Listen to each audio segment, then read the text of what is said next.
Hello everyone. हम कर रहे हैं बिहार पुलिस के एग्जाम के लिए प्रैक्टिस सेट। और दोस्तों प्रैक्टिस सेट नंबर 7 का अभी इस वीडियो में करेंगे पार्ट 4। एक सेट में 100 क्वेश्चन होते हैं, इसको 4 पार्ट में हम कवर करते हैं। ठीक है, 3 पार्ट ऑलरेडी इसके कर चुके हैं, अभी है ये 4th पार्ट। इससे पहले 6 प्रैक्टिस सेट, ये वो क्वेश्चन है जो आपके सेम टू सेम आपके सिलेबस के ऊपर बेस हैं बिहार पुलिस के लिए, या जो क्वेश्चन प्रीवियस ईयर क्वेश्चन बार बार पूछ गए उनके ऊपर पैटर्न पे बेस हैं। इसके अलावा दोस्तों ये है वो पेपर है जो प्रीवियस ईयर पेपर का जो पैटर्न है उसको देखते हुए डिजाइन इनको किया गया है। इसके अलावा प्रीवियस ईयर पेपर भी हम बहुत सारे सोल्व कर चुके हैं। अगर आपने वो वीडियो नहीं देखी आप प्लेलिस्ट में जाकर देख सकते हैं। तो अभी स्टार्ट करते हैं सेट नंबर।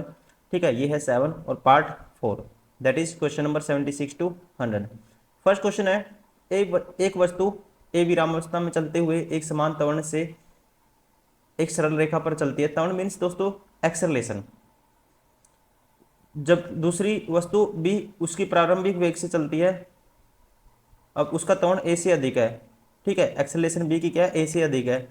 ए एंड और कहते हैं ए विरामावस्था से चलते हुए एक समान, ए की है जो कांस्टेंट है दोस्तों एक्सेलरेशन, और ए और बी के वेग समय का ग्राफीय निरूपण क्या होगा। देखो ए तो कांस्टेंट है, तो कांस्टेंट चल रही है ए, तो कांस्टेंट को कौन सा रिप्रेजेंट करता है, ये देखो कांस्टेंट है रिस्पेक्ट टू टाइम। और बी की एक्सेलरेशन दोस्तों ज़्यादा है ए से, ठीक है, लेकिन कांस्टेंट भी नहीं है, तो ये बी को रिप्रेजेंट करेगा। ये टाइम था, ये वेग था, मतलब कि ये स्पीड थी, ये टाइम था। तो बेस्ट कौन सा होगा इसमें से इनका, ए और बी के वेग समय का ग्राफीय निरूपण क्या होगा, ऑप्शन थर्ड। क्वेश्चन नंबर 77, दो वस्तुओं के मध्य गुरुत्वाकर्षण बल F है। यदि प्रत्येक वस्तु की मात्रा को चौगुना कर दिया जाए तो यह बल क्या होगा। दोस्तों फोर्स होता है, डायरेक्टली प्रोपोर्शनल होता है इसके मास के, m1 m2। यहाँ से अगर कहता है प्रत्येक वस्तु की मात्रा को 4 गुना कर दिया जाए तो बल क्या होगा।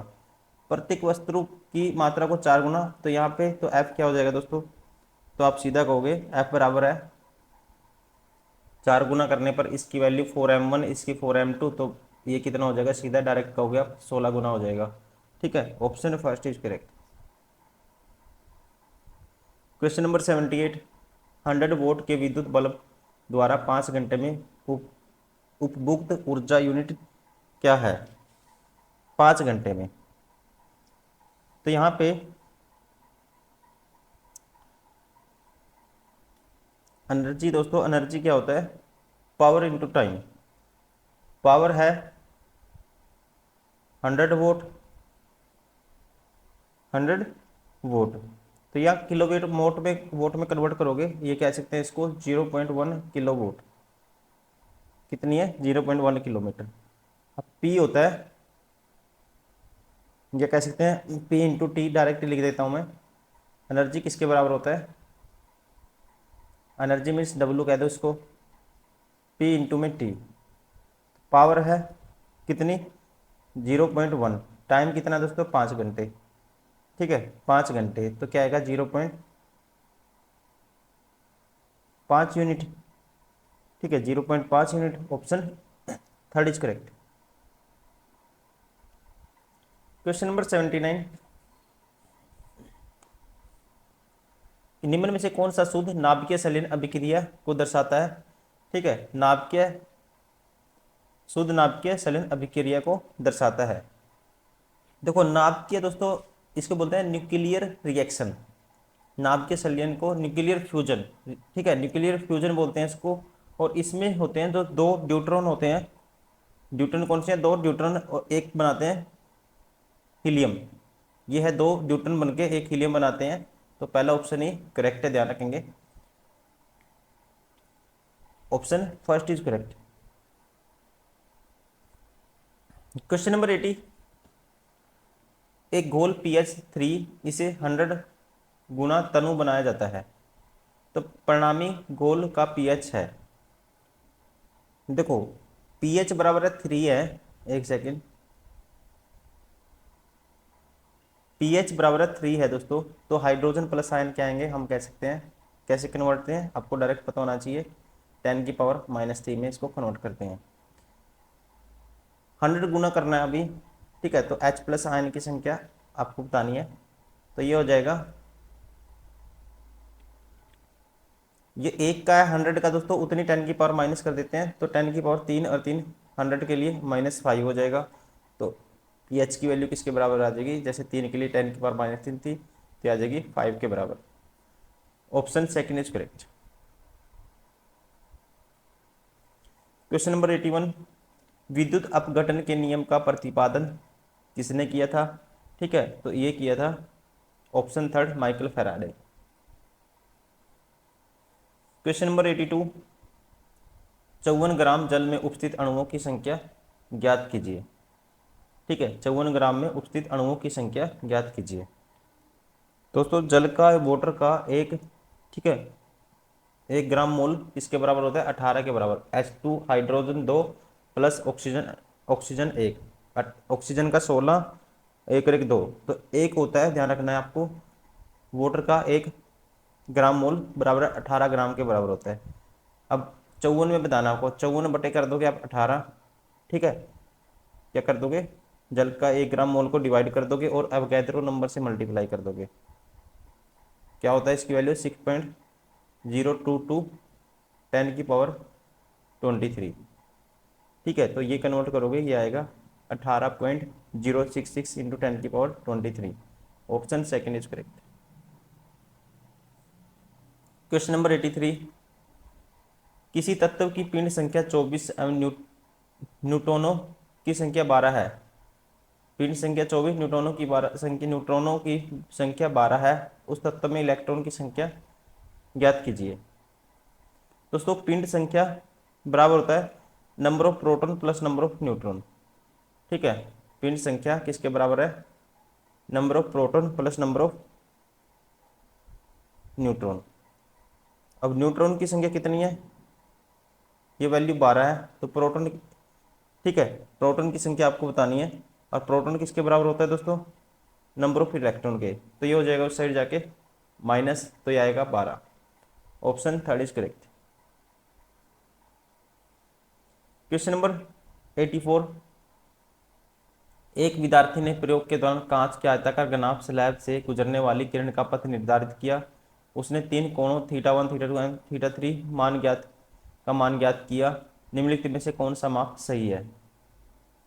अब दोस्तों जब भी रे ऑफ लाइट रेयर से किस में जाएगी? डेंसर मीडियम में जाएगी, तो ये क्या करेगी दोस्तों?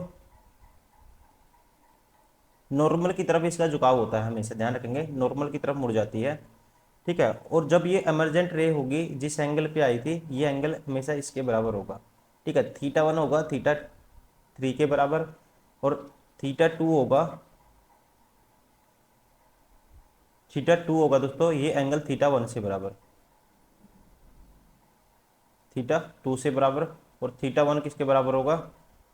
θ1 होगा θ3 के बराबर। कैसे?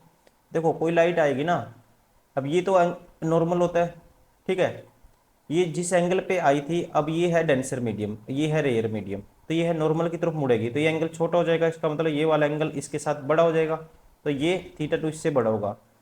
अब जिस एंगल पे आएगी, ठीक है, एमरजेंट रे होगी, जब निकलेगी ये जिस एंगल पे आई और उसी एंगल पे निकल जाती है। ठीक है, option second is correct.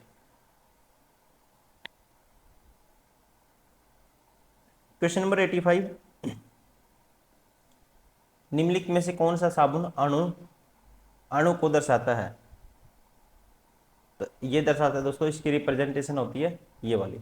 Option first is correct. ठीक है, उत्तर, जो दोस्तों उत्तरवशीय अम्ल के सोडियम लवण साबुन कहे जाते हैं। ठीक है, तो इसका राइट आंसर होगा option first is correct. Question number 86, 10 Newton एक बल सरल रेखा में गतिमान 10 न्यूटन बल एक सरल रेखा में गतिमान 5 किलोग्राम के एक पिंड को पर लगकर उसकी गति को 8 मीटर पर सेकंड के से 10 मीटर पर सेकंड कर देता है, तो बल द्वारा किया गया कार्य ज्ञात कीजिए। ठीक है, तो आपको बताना है बल द्वारा किया गया वर्क डन। तो दोस्तों यहाँ पे वर्क डन किसके बराबर होगा? जब डिस्प्लेस होगी वस्तु जितनी गति से जाएगी, इसका मतलब वर्क डन किसके बराबर होगा? काइनेटिक एनर्जी के बराबर होगा। ठीक है, तो वर्क डन होगा काइनेटिक एनर्जी के बराबर, और काइनेटिक एनर्जी होती है 1/2 mv², एम वी स्केयर। तो यहाँ पे माइनस करेंगे, फाइनल वेलोसिटी कितनी थी 10 का स्केयर माइनस इनिशियल, इतना वर्क डन हुआ कह सकते हैं। तो ये आएगा 1/2, और m की वैल्यू क्या है 5,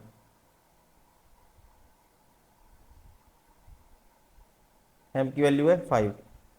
ये आएगा 100 माइनस 64 दोस्तों 36, क्या आएगा 36। दो पे काटूंगा इसको 18 आएगा, 18 पंजे 90 आएगा। ठीक है, तो कितना आएगा वर्क डन आएगा 90 joule, option third is correct. Question number 87, जब इथाइल एल्कोहल को सांद्र गंधकाम्ल के साथ 443 केल्विन पर गर्म किया जाता है तो कौन सा असंतृप्त हाइड्रोकार्बन उत्पन्न होता है? तो इसका राइट आंसर होगा दोस्तों, ये उत्पन्न होता है इथीन। क्या होगा ethene, option third is correct. Question number 88, लंबाई L एवं अनुप्रस्थ काट ए के तांबे के तार के IV गुणवत्ता को आरेख में दर्शाया गया वक्र की ढाल क्या होगी? तो दोस्तों इसका राइट आंसर होगा कम होगी यदि तार की लंबाई बढ़ा दी जाए। अब देखो ओम्स लॉ आपको पता होगा, V इक्वल टू IR होता है। ठीक है, V इक्वल टू IR होता है दोस्तों। तो 1/R किसके बराबर आएगा? आप होगे I/V। अब V को लिख सकते हो आप I/V, और V को लिख सकते हो दोस्तों, V आएगा यहाँ से इसके बराबर, या आप इसको ऐसे कन्वर्ट कर सकते हो 1/V/I। ठीक है, मतलब लंबाई बढ़ने पर जो रेजिस्टेंस है दोस्तों क्या होगा, बढ़ेगा, और इसका मतलब ढाल क्या होगी, घटेगी। Option 4 is correct. Question number 89, एक धातु ई की इलेक्ट्रॉनिक संरचना 283 है एवं पृथ्वी के पपड़ी में ऑक्साइड के रूप में अवस्थित रहता है, जस्ता से यह अधिक प्रतिक्रियाशील है। धातु ई है, तो धातु ई है, तो परमाणु संख्या क्या आएगी दोस्तों उसकी, एटॉमिक नंबर आएगा 28 + 3, तो ये होगा 10 3 13। ठीक है, 13 13 मीन्स 13। अब ऑक्साइड के रूप में बनाओगे आप इसको, ये बनेगा बॉक्साइट, Al2O3 2H2O। तो ये क्या है, option first aluminium. Question number 90, केवल नर मेंढक की टटराते हैं क्योंकि इसका राइट आंसर होगा मादा मेंढकों में वो कोष नहीं होते। क्वेश्चन नंबर 91, निम्नलिखित परिपथ में बिंदुओं A और B के बीच समतुल्य प्रतिरोध, टोटल रेजिस्टेंस बताना है दोस्तों आपको, टोटल रेजिस्टेंस बताना है। अब देखो कैसे करते हैं इसको कैलकुलेट, ये है AC में निकाल लेते हैं पहले, ACB। ठीक है, ACB, तो ये है 0.5 और ये है 2.5, तो हो जाएगा दोस्तों कितना हो जाएगा हमारे पास, 3 आ जाएगा, 3 ओम। कौन सा है जो सीरीज में, ये सीरीज है। ठीक है, तो सीरीज की तरह ट्रीट करेंगे। अब फिर ये वाला इसको भी सीरीज की तरह लेंगे, तो ये कितना हो जाएगा, ये हो जाएगा 8 8.5 और 3.5 12, कितना हो जाएगा 12 हो जाएगा। अब दोनों एक दूसरे के पैरेलल कॉम्बिनेशन में जोड़ेंगे। ठीक है, पैरेलल में 1/R1 = 1/R2 ऐसे होता है, तो 1/R इक्विवेलेंट पैरेलल में 1/12 + 1/3, दोनों का एलसीएम आएगा 12, ये आएगा 1, ये आएगा 4। ठीक है, तो ये आएगा 5/12 = 1/R, 5 ये है R नहीं है, ये 12 है, तो R की वैल्यू डायरेक्ट क्या आएगी 12/5 आएगी। 12/5 मतलब 2 से ऊपर मल्टीप्लाई कर, तो 2 से नीचे 24/10 2.4। ठीक है, option first is correct. Equivalent resistance आपको बताना था कितना आएगा, 2.4 ओम। क्वेश्चन नंबर 92, दो विलियनों ए और बी पीएच 4 और 7 है।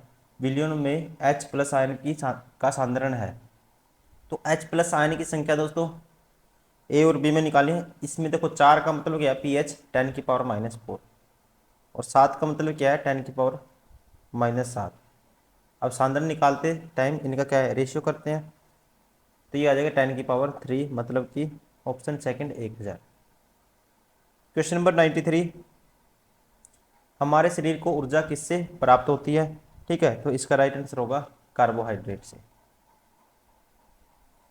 क्वेश्चन नंबर 94, निम्नलिखित में से कौन सा पादप कीटभक्षी नहीं है? कीटभक्षी कौन सा नहीं है आपको बताना दोस्तों। नेपेंथिस, यूट्रिक्युलेरिया, ड्रोसेरा, सारे के सारे क्या है, कीटभक्षी हैं, लेकिन कस्कुटा नहीं है। Option 4 is correct. Question number 95,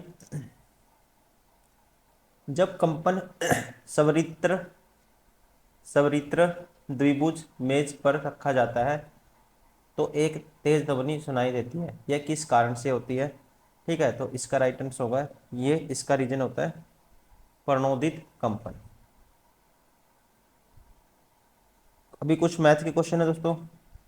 प्रतिदिन 12 घंटे काम करते हुए 6 पंप 4 दिनों में एक टंकी को खाली कर सकते हैं। 12 घंटे काम करते हुए 6 पंप 4 दिन में टंकी को खाली कर सकते हैं। टंकी को 2 दिन में खाली करने के लिए 8 पंपों द्वारा प्रति घंटे कितना काम करना चाहिए? मान लो एक्स करना चाहिए, तो 8 दूनी 16। ठीक है, ये कह सकते हैं, सीधा काट दो, 2 पे काटेंगे 2 आएगा ये, और इसको काटेंगे ये आएगा 4, और 4 तिये 12, 6 तिये 18। Option 4 is correct. Question number 97, एक लंबवृत्तीय शंकु के आधार का क्षेत्रफल 7546 सेंटीमीटर है, इसकी ऊंचाई 15 सेंटीमीटर है, तो शंकु का आयतन ज्ञात कीजिए। ठीक है, आधार का क्षेत्रफल दोस्तों इसके क्या है, ये है। शंकु का आयतन हमें बताना है, तो शंकु का आयतन होता है 1/3 पाई आर स्क्वायर एच। 1/3 आधार का क्षेत्रफल क्या होता है, पाई आर स्क्वायर, तो पाई आर स्क्वायर की वैल्यू डायरेक्ट ही पुट कर देते हैं 7546, और एच की वैल्यू है दोस्तों 15। अब इसको सोल्व करना है, क्या आएगा, 3 एकम 3, 3 पंजे 15। ठीक है, तो 5 से गुना करनी है इसकी, 5 का 30, 3 कैरी, 5 का 20 और 3 23, 20 और 3 23, कैरी 2, पंजो पंजो 25 2 27, मतलब कि 730 आना चाहिए लास्ट में, तो 730 आना चाहिए, तो एक ही ऑप्शन है, option 4 is correct. Question number 98, यदि x का 35% y के 165% के बराबर है और साथ ही x और y के बीच का अंतर दिस है, तो दोनों संख्याओं का योगफल ज्ञात कीजिए। तो x का 35% दोस्तों, 35 दूनी सीधा काटो, तो आप कहोगे x का 5 पे काटते हैं सीधे, 5 था 35, 5 पे काटेंगे y का 5 दिए 15, 5 दिए 15, 33 पंजा 165 होता है। तो x और y का रेशियो आएगा, x की वैल्यू y के साथ वाली 33 और y की वैल्यू x के साथ वाली 7। ठीक है, और इन दोनों का जो अंतर कितना है, 1014, इनका अंतर लेंगे दोस्तों कितना आएगा, 26। तो एक है, ये आया 1014 बराबर है किसके बराबर, इन दोनों का अंतर कितना आएगा, 33 माइनस 7 करोगे आप, 3 गए 4 गए 26, 26 यूनिट की वैल्यू 1 यूनिट की वैल्यू आएगी। दोनों संख्याओं का योगफल कितना है, 33 और 7 40, 40 यूनिट की वैल्यू बतानी है। 2 पे काटूंगा 13 आएगा, 2 पे काटूंगा 20 आएगा, 13 पे इसको काट दो, 13 अट्ठा 104, या 13 सते 91, बचेगा कितना दोस्तों, 13 सते 91, बचेगा हमारे पास ये 10, और 13 अट्ठा 104, 78 दूनी 156। Option 4 is correct. Question number 99, एक वस्तु पर 12.5% की छूट देने के बाद 1225 में बेचा गया, यदि छूट 9.5% की होती तो वस्तु का विक्रय मूल्य ज्ञात कीजिए। देखो, अब छूट के बाद दोस्तों मान लो मार्क प्राइस क्या है, इसकी फ्रैक्शन होती है 1/8, 8 है। तो एस पी कितना है, 7 है, एक की छूट गया 7 में बेचा गया, तो ये कितने बेचा गया, कहता है 1225 में। तो एक यूनिट की वैल्यू क्या आएगी, बटे में 7 कर देंगे, ठीक है, बटे में 7 कर देंगे, और मार्क प्राइस कितना है 8 यूनिट, तो 8 यूनिट की वैल्यू ऐसे हो जाएगा। तो यहाँ से 7 से काटो, 7 एकम 7 बचेगा 5, 7 49 बचेगा 3, 7 पंजे 35, 175 अट्ठा, 175 का डबल करोगे आप, ये आएगा 17 दूनी 34, 350, ठीक है। 175 का डबल 350, 350 का फिर डबल करो 700, 700 का डबल करो 1400, 1400 पे अब 9.5% की छूट देनी है आपको, 9.5% निकालेंगे, या 95/100 निकालोगे इसका 1000 आ जाएगा। इसके परसेंटेज की 2 जीरो, पॉइंट की 1 जीरो, 2 जीरो से 2 जीरो कैंसिल, 5 दूनी 10, 5 पे 19 पंजे 95, 2 पे काटूंगा 7, 19 सत्ता 133, 133 माइनस करोगे किस में से 1200, ये सॉरी, यदि छूट 9.5% की होती तो वस्तु का विक्रय मूल्य क्या होता, हाँ ठीक है। तो 19 सत्ता 133 माइनस करोगे 1400 में से, 1400 में से 133 माइनस करोगे, 1400 में से 100 गए दोस्तों 1300, 1300 में से 33 गए कितना आएगा, direct 1267। Option 4 is correct. Question number 100 last question है इसका, इसका मान हमें बताना है, इसका मान हमें बताना है दोस्तों। तो देखो अब ये दोनों क्या है, रूट में है।